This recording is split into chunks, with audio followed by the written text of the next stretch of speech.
Hi, my name is Chris and this is Battle Nonsense. Today we received a new patch in the Battlefield 4 community test environment, which introduced quite a few very cool changes, and in this video I want to quickly show you a few of them. So first off, the hit markers. As you might know, you can already change the size and the visibility of the hit markers.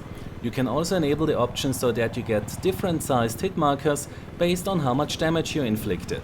So you can get a small one when you hit a player in the leg, a normal sized one when you hit him in the chest, and a large one when you hit him in the head.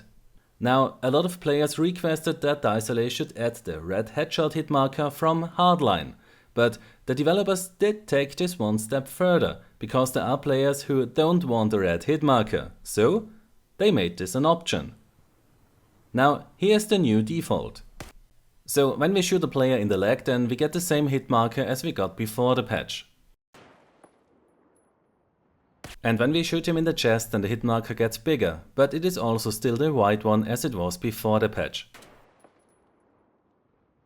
And when we hit him in the head, then we get the big hit marker, so there's still no change. Now let's try to kill him and have a look at the hit marker. And here we finally have something new. If you fire the shot that kills the player, then you will get a hit marker in an orange color. At least that's the color per default. So this is definitely a nice addition, but what if I don't like these colors? And what if I want that red headshot hit marker we know from Hardline? Well, in this case we go to the options menu, and under the advanced settings we will find many new config options for the color of the hit indicator. So the first group of options which you can find under hit indicator are the same as we had before the patch. Here we can select the size of the hit indicator, the visibility, and if we want the different sized hit indicators based on the damage we caused. The next group of options is called hit indicator color. And if we change the values here, then this will affect the color of the hit indicator when we hit the player in the chest or in the leg. But how do you find out what kind of values you have to choose to get a specific color? The easiest way to do this is to simply open Paint. Then you go to Edit Colors and select the color you want. So if we go for this orange-like color, then we see on the right side that we need a value of 250 red, 170 green and 22 blue. But when we go back to the options menu, then we see that we have a slight problem, because here we cannot enter or select the RGB values which we got from Paint. Currently the options menu uses a percentage slider to select the amount of red, green and blue. So we know that 100% is an RGB value of 255. This means that you will have to do a little bit of calculations or guesswork to know which kind of percentage value you need for your RGB values. So because it's already 2 in the morning here and I don't want to do these calculations, I will just go to the hit indicator for the headshots and change the red component to 100% and green and blue to 0%. So this should give us a red headshot indicator. And now we have red headshot indicators in Battlefield 4. But let's try one more thing. Let's change the normal hit indicator to green just to show you how this is working. So now the normal hit markers are green, the headshot hit marker is red, and the killshot hit marker is orange. If I now reset the color of the normal hit indicator to white and disable the option that we get different sized hit indicators because the headshot indicator is really huge, then this will look like that.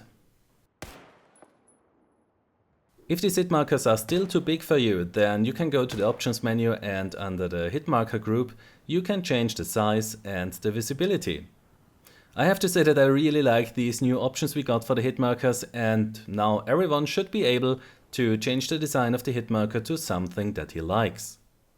Now, in September I released a video which showed that it is fairly easy to completely change the flight model of the helicopters. 6 weeks after that we got the first prototype in the CTE, which was limited to the Chinese attack helicopter. And in this patch all the remaining helicopters got the new flight model. And not just the attack helicopters, also the transport and the scout helicopter got the 90-degree angle lock removed. So if you get flipped to the side, then you now have a fighting chance to recover from that flight attitude. This new flight model is only the first of many steps on the road to fix the balancing issues of the helicopters. There are more changes coming that will touch the countermeasures as well as the lock-on missiles. The developers will also do further changes to the helicopters to make sure that they don't become overpowered. And here I think the devs need to look very closely at the Scout helicopter, because in my opinion the Scout was always a little bit too much of an attack helicopter, since the passenger seats are more used like as an additional weapon or gadget slot for the Scout helicopter than for transport. So what I would like to see here is that the passenger seats get changed so that they work more like their name suggests, and the Scout helicopter starts to play his role as a small, fast transport helicopter instead of a flying fortress. The flight model of jets has also seen a few changes in this patch, which should make dogfights much more interesting now. If the number 313 means something to you, then you can now forget it. Maintaining the speed is no longer something that you need to do. With this change, the speed of your jet directly affects the turning radius. This means that lower speed causes a tighter turning radius. So this should lead to quite interesting dogfights now, and I'm looking forward to test this. So these are a few of the changes that were included in this patch. There are more, but these I will cover in one of my next videos. So if you enjoyed this video, then give it a like, subscribe for more, and I hope to see you next time. Until then, have a nice day and take care. My name is Chris and this was Battle Nonsense.